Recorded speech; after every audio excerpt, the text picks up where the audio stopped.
Hello everyone. Today I'm joined by a very special guest. And can you introduce Okay, yourself? I'm Thầy Đức Trí. I'm currently a teacher as well as the head of academic affairs at the English lab. And today we are going to, I don't know. hold a mock test Oh. to, assess the current level of the speakers, of the teachers in our English center. I see. Well, so before we begin, can you tell me how you feeling right now? To be honest, I'm a little bit nervous because I've always been kind of camera shy. So you don't like the feeling of being in front of others, especially in front of the camera. So generally, being shy in the inside, but being confident from the outside. It's all about pretending. Okay. And also I'm quite nervous too because usually in the classroom I would be the one who asks students, but today I'm in the position of being asked by you, the examiner. Okay, the self-awareness can be pretty terrifying because you have to be open to be judged by others, Yes, that's the scary part. Okay, so now we will begin. Let's begin. Let's begin with the IELTS speaking mock test. Can you tell me your full name? My full name is Cô Minh Hằng. Do you work or study? I'm currently a third-year student studying international business at the University of Economics, Đừng. And on the side, I have a part-time job. I'm currently a teacher at the English Lab, which is an English center here in my hometown. What do you like most about being a student? Well, in general, I don't like being a student because I would have to put efforts into studying and attending class. However, I would say that the thing I enjoy the most, the thing I hate the least, is that I get to meet a lot of kids my age, and some have the same hobbies as me, so we could talk, we could hang out. So it could really help me release stress after studying or after working. Okay, let's begin with the first part of the IELTS speaking mock test. Let's talk about gardens. Do you want to live in a house with a garden? Yes, I do because I think it's always great to live near nature in any sense. I am currently living in a house with a garden actually. However, I don't know to do gardening because my parents do all the work out there, like they grow vegetables and plants. Do you think it is easier to have a pet in a house with a garden? Can you repeat that? Do you think it is easier to have a pet in a house with a garden? A pet? A pet? A pet? I would say it's definitely better to have a pet in a house with a garden. So that, for example, the dog, they tend to be very active. So if I have a garden, then they could, go out to take a walk, and they may even poop in the garden. Because if I do in the house, then I would have to do the cleaning. What kind of plants do people in your country grow in their garden? I don't know much about this because, as I mentioned, I don't ever do gardening. However, looking at what my parents grow and also my grandparents as well, I think that they tend to grow vegetables, like the one that they can actually eat in the meals because, they can buy the seeds easily from the stores and they can grow them easily too. Does it take a lot of effort to grow a garden? Yes, I would say so because first of all, you gotta have some kind of knowledge about doing gardening. You gotta know like what plants you want to grow and what you need to do to grow those plants or like to build a garden to, just. Okay, let's move on to e-reader. Have you ever used an e-reader before? I've never actually, because I usually just read physical or paper books. There was a time that I wanted to buy a Kindle, which is, I think, an e-reader, but I never saved enough money, so I still haven't done that. Have you ever used a book tag before? A book tag? I have used book tags before because I used to be a bookworm when I was little, so I read a lot of books. And my mom knows this, so she when she went on a business trip to a foreign country, she came back and gave me a book tag that she bought from that country. So I really loved it, and I do have other book tags as well, but that one that my mom gave me is the one I still use frequently to this day. Are e-readers generally expensive in your country? I would say it's around like $2 or $3 million, which I would say for a student like me is quite expensive. Like, I think now I have saved enough money to buy it, but I'm still struggling to find the reliable places to buy from, and also find the most suitable one for me. But I would say that for the salary that most students my age would get, I think it would take them quite some time to save up enough money to buy one. Do you think it will be more money saving to buy an e-reader instead of traditional physical books? Yes, I absolutely agree, because that with an e-reader, you could download so many books from the internet. You could bring it anywhere. It's so convenient. Whereas if you're buying paper books, the biggest problem is that you don't know if you are going to like it or not. So if you buy one and you're a couple of pages in and you realize you don't like it, it's going to be quite a waste. Let's talk about hugging. Do you think hugging a stranger is generally appropriate? No, I don't think so, because at least in Vietnam, the country where I'm from, hugging people when you first met them is not a part of the culture. I've seen people doing that in foreign countries. However, I would say that at least for me as a Vietnamese, I don't generally do that, and I think maybe you should see if the other person usually does the same thing before you come in for a hug. In what situation that is appropriate to hurt a strangers? Oh, maybe if you see them crying, having a mental breakdown, or them panicking, then you see that maybe it's quite the right thing for you to come and give them a hug to console them, trying to calm them down. But in other situations, I can't think of any other cases where it's right to just see someone on the street and come in for a hug. Okay. Do you like to hug your friends?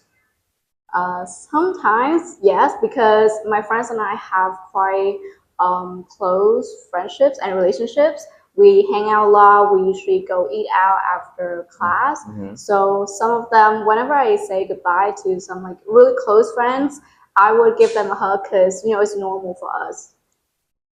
Do you know anyone who loves hugging? Probably me. I enjoy hugging my friends and my parents.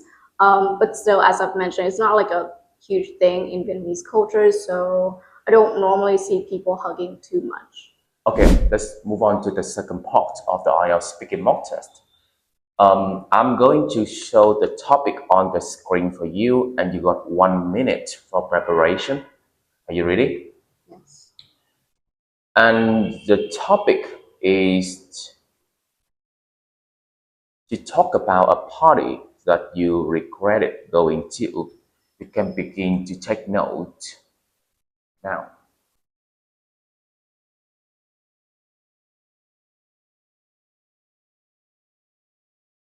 Okay, your time is up. You can begin your speech in 3, 2, 1.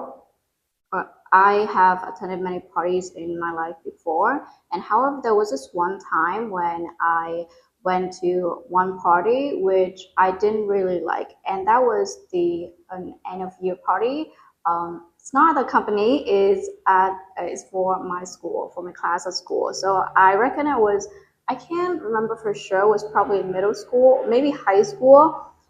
So it was the party only for my class, and a few teachers were invited too. So one thing you should know is that I was actually a very timid kid when I was in high school, and honestly, I did not talk to the kids in my class that often. I didn't talk to my classmates that often. I do have one or two close friends. However, none that I talk to a lot. And so when I went to this party, to start off, it was quite rocky start. because I didn't have like any nice clothes which were like suitable for party. So I just turned up in casual clothes, which were my cutest sweater at the time, and jeans and trainers. So I don't think I looked like I had the most appropriate look for this party. Then to begin with, I was sitting at a table where I where all the kids there, they are the ones that I didn't usually talk to in class.